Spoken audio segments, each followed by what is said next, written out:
Само што го завршивме интервјуто со Георги Унковски од серијалот, имаме неколку прашања за вас.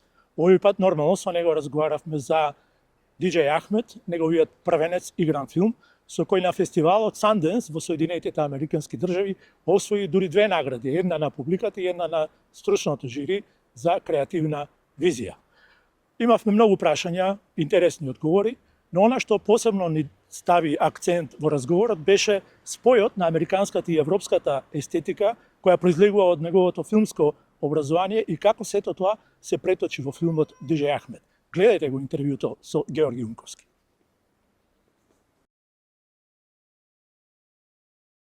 Благодарам многу за можноста да го снимиме овој интервју.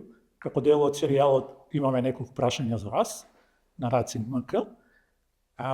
Се вративте од Соединетите Американски држави после светската премиера на Диџеј Ахмед со две награди. Едната од публиката, а другата од стручното жири за креативна визија. Така беше, колку се сеќавам, формулацијата за таа награда. Па еве на почеток, всушност, ајде да почнеме со тоа што кога се сретнавме сега додека го снимаме ова интервју, за помина еуфоријата. Сега влеговте во некој друг систем или амбиент после тој период. Сега полека се соочуваме со реалноста и се спремаме за да видиме што е следно. После еуфорија секогаш доаѓа еден период на судар со реалноста, така да сега сме во таа фаза. Океј. Добро, се надевам дека тој судар со реалноста ќе биде дополнителен потик за нови идеи, нови проекти. И како што реков, за двете награди од Sundance фестивалот, па ме интересира за првата, за онаа на публиката. Што е тоа што ја плени публиката на фестивалот Sundance? Што е тоа што вие успеавте, ти и целата екипа околу проектот, околу филмот Диџеј Ахмед, успеавте да го исцедите и да добиете нешто што ќе биде суштина и што ќе го препознае и ќе му даде награда на филмот публиката во Америка? Па мислам дека тоа на крајот што беше пресудно да кажеме, тоа што имаме на автентично приказани, автентични, непретенциозни ликови со борби и дилеми животни кои се универзални.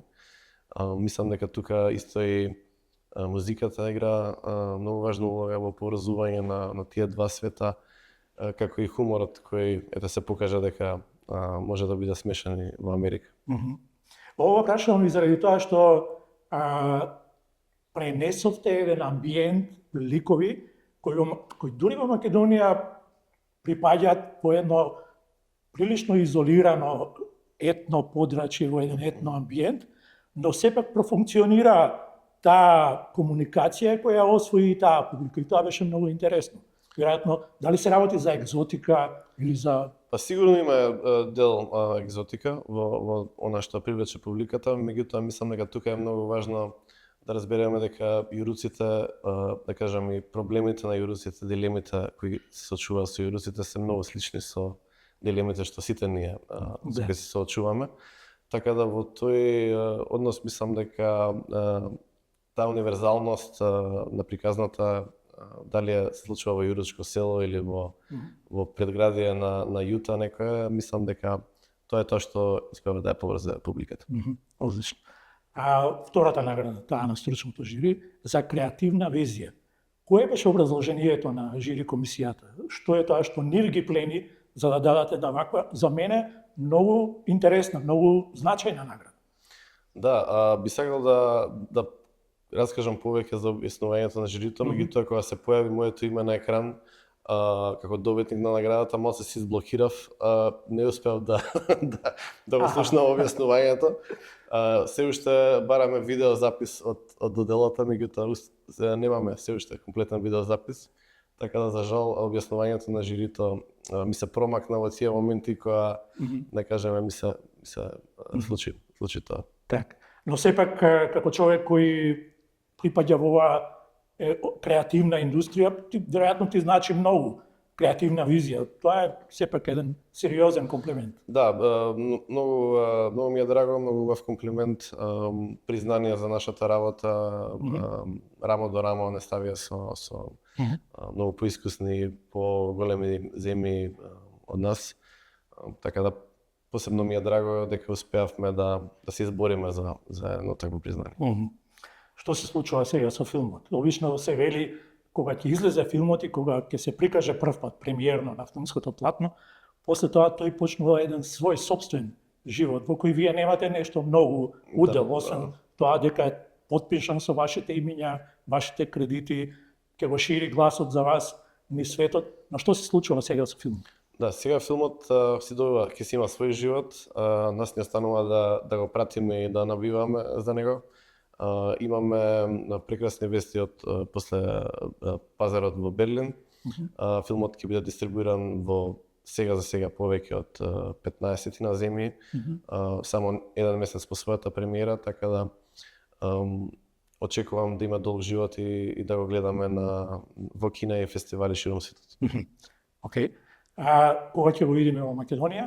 Кога ќе имаше европска премиера во Берлин? Не, немаше европска, не, беше дел само од маркетот, така да се уште бараме европска премиера, меѓутоа може би ќе ја скокнеме ако успееме, па се надевам дека во Македонија до крајот на пролета, да кажам, ќе имаме шанса да го видиме во кино. Значи во Македонија практички ќе биде и европската премиера. Па да, најверојатно да, може и паралелно ќе се случи во повеќе земји, ќе видиме се уште работиме на сличено. Океј. Ајде да се вратиме сега малце на настанувањето на филмот. Вие зборувавте многу, но сепак е да прашам некои работи.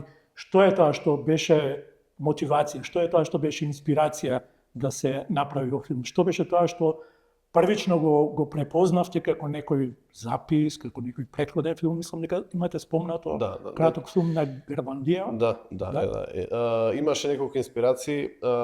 Едната од инспирациите е една тема што за Македонија е, да кажам, многу актуелна. Тоа е едно поместување на генерации, доаѓање на нова генерација која расте комплетно различно со технологија од претходната генерација. Меѓутоа, важно е да се напомене дека филмот е пред се една љубовна приказна. Инспирација за филмот е и документарецот од Билјана Гарванлиева Девојката или Девојчето и тутунот, кој прикажува интересен дел од јуручката култура и живот. И така се до тоа во комбинација со една идеја која беше обсесија за еден овчар кој ги губи овците на една технозабава во македонско планинско село, така се до тоа некаква комбинација се случи да се. Кога одлучи дека филмот ќе го правиш со натуршци, со луѓе кои презлегуваат од амбиентот каде што е правен филмот? Да, што беше пресудно да биде така? Тоа беше идејата од самиот почеток. Мислам дека беше клучно за филмот да добие на автентичност. Генерално јас сегогаш сакам ако има веќе ако е представена некоја заедница или одредена култура, ликовите или глумците да бидат од таа култура, од таа заедница, тоа е многу важно за филмот да добие на емоција, на кредибилитет и на автентичност. Така да од тој аспект самиот кастинг се одвиваше во поголем дел од јуручките села, школи и заедници из Македонија. Так. Ти веќе спомна дека филмот може да зборува и да се гледа од аспект на судир на светови. Значи, од една страна имаме едно типично рурално затворено заедница која функционира во некој вонвременски простор и која во одреден момент, како што предпоставам не го знам филмот целосно, но од она што го читав, од она што некој претходни твои интервјуа, јунакот на тој филм се среќава со нешто што е култура која произлегува од техномузиката, рейв, журките и така натаму. Тоа е едниот судир, другиот судир може да биде, не знам, концептот на една средина, ова социјалните мрежи, медиуми, интернет и оваа затворена средина. Се работи ли за судир на светови? Таму ли произлегува таа драма? Да, апсолутно, да, има судир на светови и тоа е голем дел од драмата, меѓутоа судирот на светови не е представен, нема акцент, да кажам, премногу на тој судир на светови, туку е тоа едноставно нешто што е прифатено, нешто што е така и тоа е позадината, да кажам, на приказната на Лиџак. Океј. Од тоа што го гледаме, барем за мене, добив впечаток дека Прилично сте се забавувале додека го правеше филм. Точно ли е тоа? Па не е точно. Добре. Од аспект на за Добро е скриено тоа. Да, мислам дека треба една демистификација да се направи дека снимање на филм е забавна работа. Според мене не е баш така. Може да биде доста снимањето на филм е полно со сомнежи, несигурности, тешки услови и многу страдање генерално. Никој од Сабајле не станува и е возбуден да оди на снимање според мене. Меѓутоа сите стануваат и сите одат и ја завршуваат својата работа. Ние велиме дека и филмот за време на снимањето умира, бидејќи тука сите идеи се студираат со реалноста и многу е важно човек да се адаптира на реалноста за да може да го создаде тоа што дел од тоа што го замислил. Така да не би рекол дека се забавував, меѓутоа многу сум горд на тоа што го направивме и сепак некако сум возбуден за тоа што ќе се случува следно и тоа што ќе правиме след. Ме заинтригира за време на процесот филмот умира. Можеш ли малку да ни го објасниш тоа? Па да, филмот се раѓа кога се пишува, не кога се раѓа идејата. За време на снимањето сите тие идеи, поголем дел од тие идеи умираат во смисла да ништо не е така како што се замислуваме, дали на намера. Туку е некоја верзија на тоа, некоја реална верзија на тоа што е замислено. Исто и се случува комплетна деконструкција, се губиме во процесот бидејќи не се снимаат хронолошки сцените, така да се губи и драматуршкиот тек на приказната. И на крај на снимањето најчесто тешко е да се каже дали има добар филм или нема филм.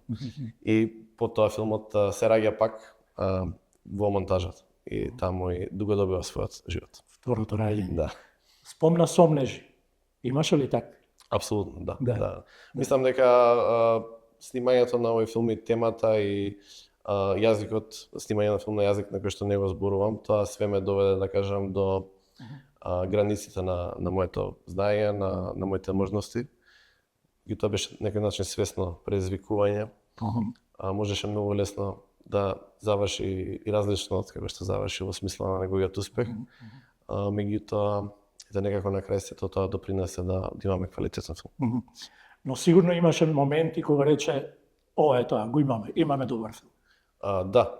Кога беше во второто раѓање или? Во второто раѓање, да, во второто на раѓање. монтажата? На монтажата, да, после, да кажам, првата верзија на филмот, веќе беше јасно дека имаме нешто специјално. Океј, да, супер. Во твојата биографија има запишано дека си студирал на Ричмонд, Рочестер, да, се извинувам, на Рочестер, Универзитетот во Соединетите Американски Да, Рочестер институт за технологија. Okay. Да, тоа е за фотографија. За фотографија. Да. И потоа магистратура на филмската школа во Прага. Да. Можеш ли сега да ги споредиш овие две школи и колку тие две школи имаат влијание во филмот што го направиш? Да, сигурно. Мислам, во Америка сватив дека не ме интересира толку многу фотографија. Уште за време на студиите почнав да снимам филмови. Додека во Прага, мислам дека за прв пат сватив што значи да се биде режисер и кои вештини, кои одговорности ги има режисерот. Како да се раскаже една приказна преку слики и така натаму. Европа и Америка, различни стилови на образование. Едното многу поорганизирано, другото многу похаотично, но со своји предности идвате. Дали од тоа можеме да кажеме, или ти кажи ни, дали Прага и филмската школа во Прага, таа естетика остави посилен печат кај тебе? Дали сега ни тој концепт, ни таа естетика влегуваш во правењето на филмови? Па не знам дали ја имам таа естетика. Јас сум пораснал со американски филмови, во главном, да. Во Прага, она што човекот кој, да кажам, ми беше ментор, професорот Иво Трајков, да кажам, највеќе од него имам извлечено во однос на драматургија, како се раскажува приказна и како да се сними филм. Меѓутоа, не зборувам од естетски пристап, туку повеќе од драматуршки пристап, што беше за мене нешто ново и нешто што, да кажеме, не би кажал дека сум го научил таму, бидејќи мислам дека уште го немам научено на крај. Меѓутоа таму почнува таа, да кажам, обсесија и фасцинација со режијата. Да. Спомна дека си израснал на американските филмови, но веројатно во некоја позрела фаза или кога малце поинаку ги рационализираш филмовите што ги гледаш, се случи ли да речеш за некој филм, за некој режисер, ова е мојот модел, ова е тоа што мене ме интересира, и кога тој го направил тоа, веројатно можам би јас да го направам. Да, не би се споредувал во смисла дека јас би можел да направам нешто. Секогаш се тоа режисери кои мислам дека се светска класа, имам уште многу за работа таму. Меѓутоа некои браќата Коен се многу силно влијанија и естетски и драматуршки би рекол. Пол Томас Андерсон исто ми е од омилените. Рој Андерсон, кој мал се штрчи од овие двајца, меѓутоа сите имаат некои вештини некои стилови кои ми се многу драги. И така, тоа се луѓето кои со нетрпение чекам да видам што ќе направат следно. Да. Може да се каже дека со овој филм, иако е прв игран филм твој, сепак ти се подотвори или се отвори вратата на филмот, на светот на филмот, па да речеме и на филмската индустрија, ако тоа може би звучи малце претенциозно, барем, не знам, може би е рано уште така да се каже, но сепак е отворена таа врата. И многу ме интересира дали го препознаваш овој влез во тој свет, со овој филм кој сега го заврши, кој веднаш доживеа успех и кој веројатно ќе донесе уште повеќе награди, ќе биде добро. Пречекам, барем јас имам такво чувство и едва чекам да го гледам. Но дали размислуваш за тоа кои би биле твоите чекори во тој филм? Што би било тоа што би сакал ти да остави трага кога веќе влегуваш низ таа врата? Вратата е подотворена, меѓутоа дали ќе успееме да влеземе, тоа е посебна приказна. Јас се надевам дека идеална идејата ми е да покажеме дека Македонија е атрактивно место за правење филм. Многу би сакал да успееме да донесеме странски продукции во Македонија, да се дигне квалитетот генерално на продукцијата во Македонија, да младите луѓе да имаат каде да го градат занаетот, бидејќи филм не се учи во школа, за жал или за среќа.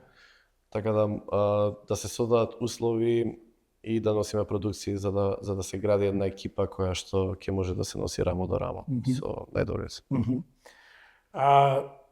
Имаше ли во оваа насока за која зборуваш сега, како помина тоа, например, во Берлин, претходно во Санденс, со луѓето кои се од тој свет, кои можат да финансираат, да одлучуваат, да преземат, да прифатат иницијативи? Има интерес, мислам има интерес, меѓутоа тоа е многу тешко да се предвиди. Дали ќе броди со плод. Секако многу е важно овие наредни 3-4 месеца многу активно се искористат од наша страна да се понудат конкретни проекти, конкретни сценарија, конкретни приказни. На крајот имате ли нешто со кое може да најавите некоја нова идеја, нов филм? Сега да работиме, се надеваме дека ќе најавиме, меѓутоа за да најавиме треба да бидеме сигурни. Така да тоа е тоа следно што се надевам ќе се случи. Ви благодарам многу на разговор. Фала многу на поканата.